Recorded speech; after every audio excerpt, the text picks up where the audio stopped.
안녕하세요. 네, 오늘은 두 번째 한국사 강의를 시작해 보도록 하겠습니다. 아, 공부를 잘하려면 말이죠. 되게 중요한 게 있습니다. 두 가지로 압축을 할 수 있는데 공부를 잘하는 방법 첫 번째는 중요한 것과 중요하지 않은 것을 잘 구분하는 겁니다. 다 외우려고 하다 보면 하나도 못 외우는 게 됩니다. 다 잘하려고 하면 다 못하는 경우가 발생하죠. 그래서 우리 교육하는 모든 과목들은 중요하게 생각하는 것, 그 단원에서 꼭 배웠으면 하는 것들이 있습니다. 특히 수능은 말이죠. 여러분 꼭 중요한 것들, 꼭 배웠으면 하는 것들을 중심으로 나옵니다. 물론 그것을 이제 어렵게 만들어서 내죠. 하지만 중요한 것을 잘 구분하고 거기에 심화학습만 할 수 있어도 점수 7, 80점 맞는 건 문제가 안 됩니다.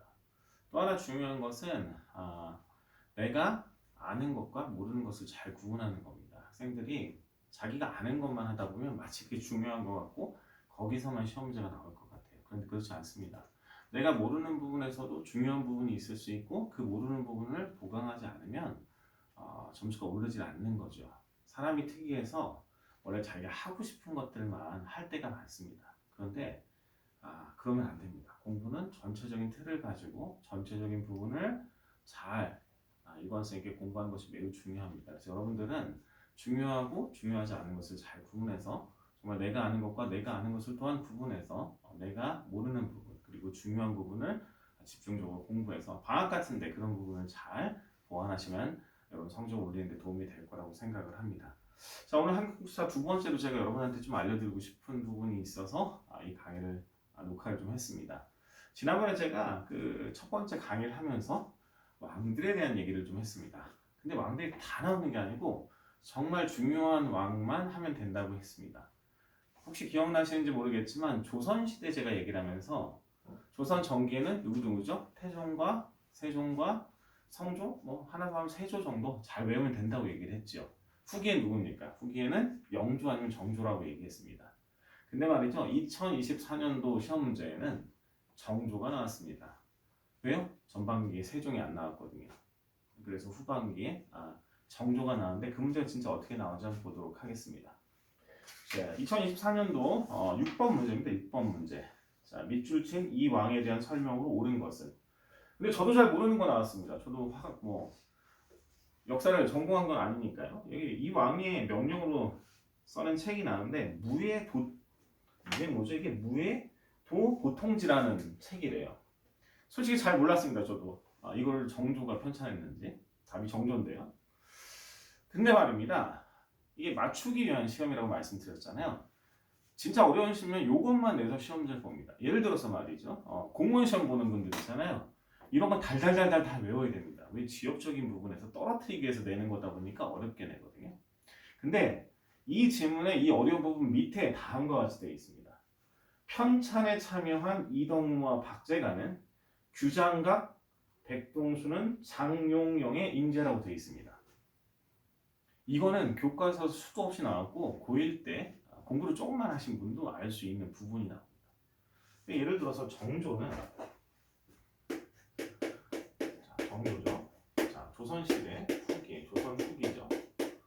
조선 후기의 정조라는 왕은 탕평책으로 유명한 사람입니다. 할아버지인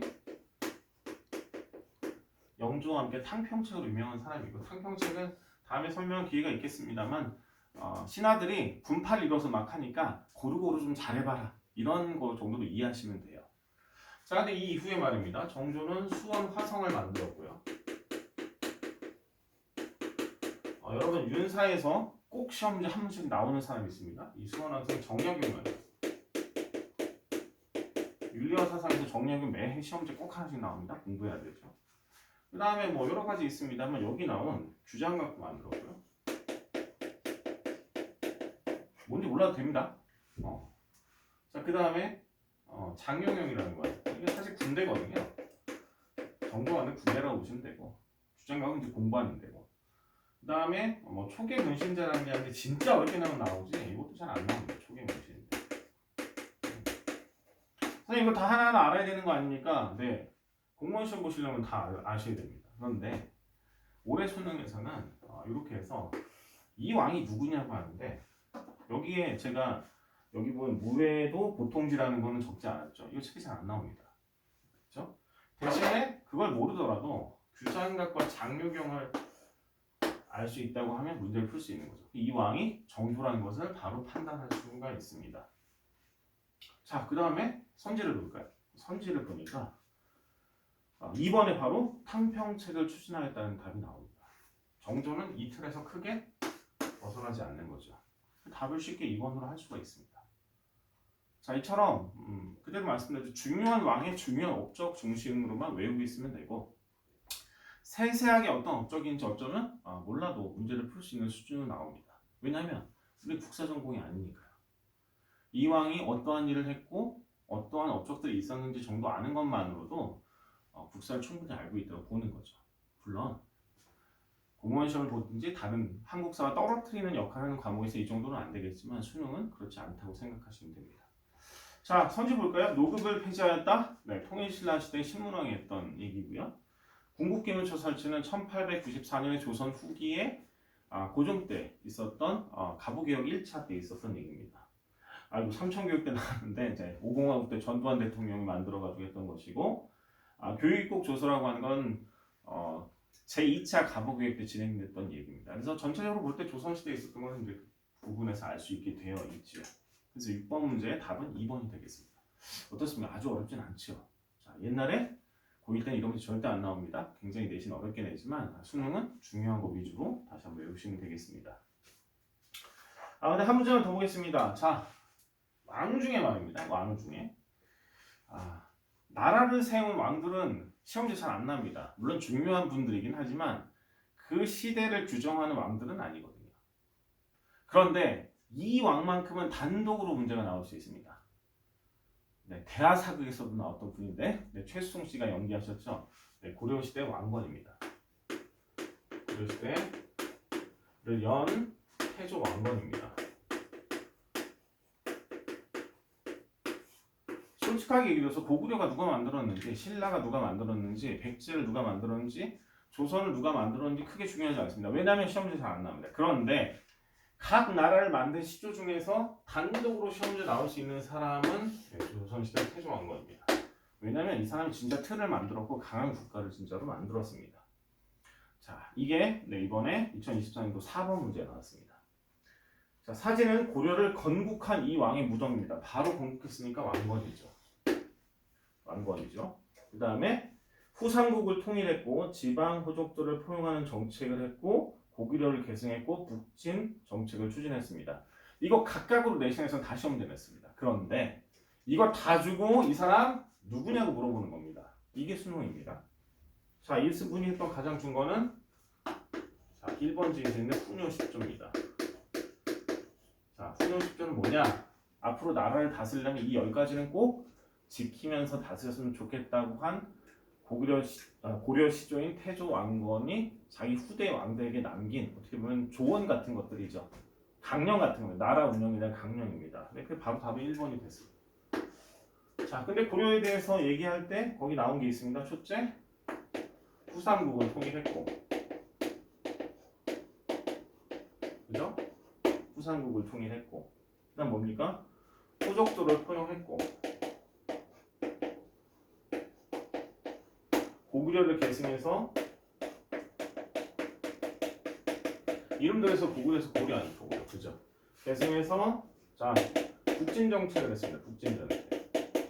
그래서 북쪽으로 영토를 확장했습니다. 요 안에서 나옵니다. 그래서 이 중에서 훈요 10조를 답으로 만든 거죠. 이번 과거제 시행했으니까 역시 고려시대 중요한 왕이었던 고려시대 광종이 했던 일입니다.